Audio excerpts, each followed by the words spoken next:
What's up, guys? Welcome back to Epic Journey Through the Bible. My name is Jacob Serns, and we are looking at Matthew chapter 18, and the title today that we're looking at is Conflict Resolution, the Best Strategy.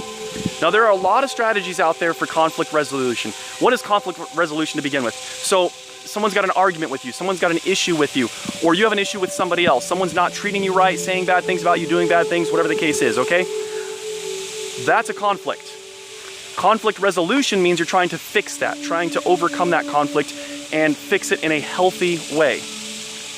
There is an amazing strategy that Jesus outlines in Matthew chapter 18 for conflict resolution. And it goes like this. He says, if a brother sins against you, first take that matter to your brother, and maybe your brother will hear you. If so, you've won your brother.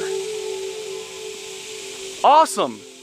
Now guys, 99.9% of the problems we face would be taken care of if we'd simply follow that advice.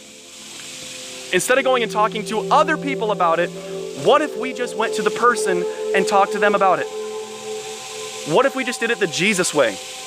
Instead of gossiping, instead of backbiting, instead of spreading rumors, instead of stabbing people in the back, what if we just went to the person and just talked to them about the issue?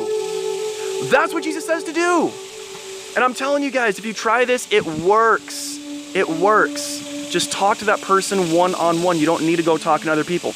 Now, Jesus continues on in Matthew 18 with the next step if that doesn't work. So he says, if your brother will not hear you, take one or two witnesses and go and talk to your brother, that by the mouth of one or two witnesses, the truth may be known. So he's basically saying, if that person doesn't want to listen to you, if they don't maybe respect you or trust you or whatever, then take one or two witnesses. Now, I would recommend you take these people from the church. These are believers that you take with you.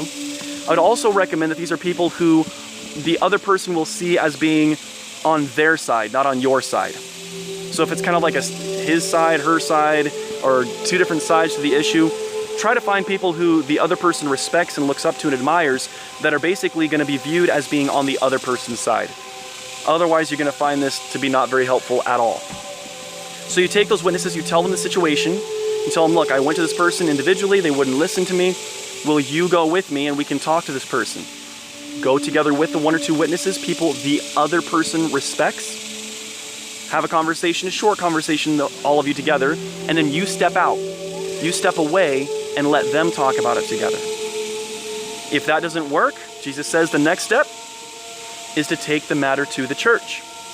What does that mean, take it to the church? Is that you're supposed to just get up in front of the whole church and make an announcement? Hey, this person sinned against me. This person's evil and rotten and horrible. No, obviously not. Don't do that, guys. Don't do that.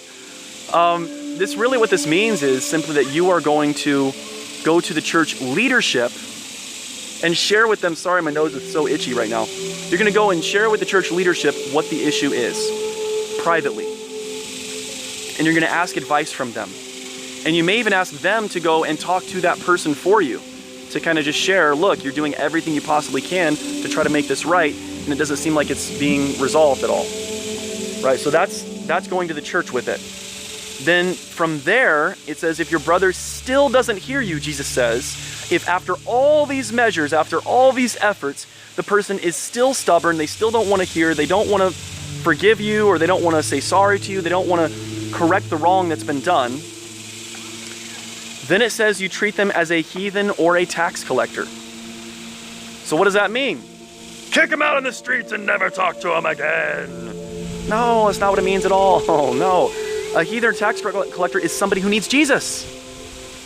Heathens and tax collectors is why Jesus came into the world. He says the sick need a doctor, not that well, so I'm going to go and hang out with the sinners, with the heathens, with the tax collectors, and try to help them. And the reason tax collectors are included in there is because they were dishonest. It was just kind of like part of the job back in those days. So he's saying those people who everyone looks down on, who are dishonest and sinful, those are the people we need to reach out to bring them to Jesus.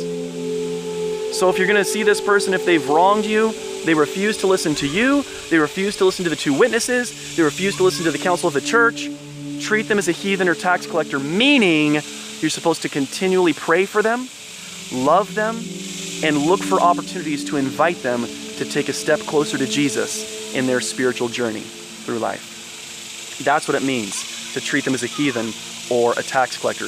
It doesn't mean you just dust it off and just brush them aside. It means you're looking for their salvation and hoping and praying for their salvation. Guys, I hope this was helpful for you.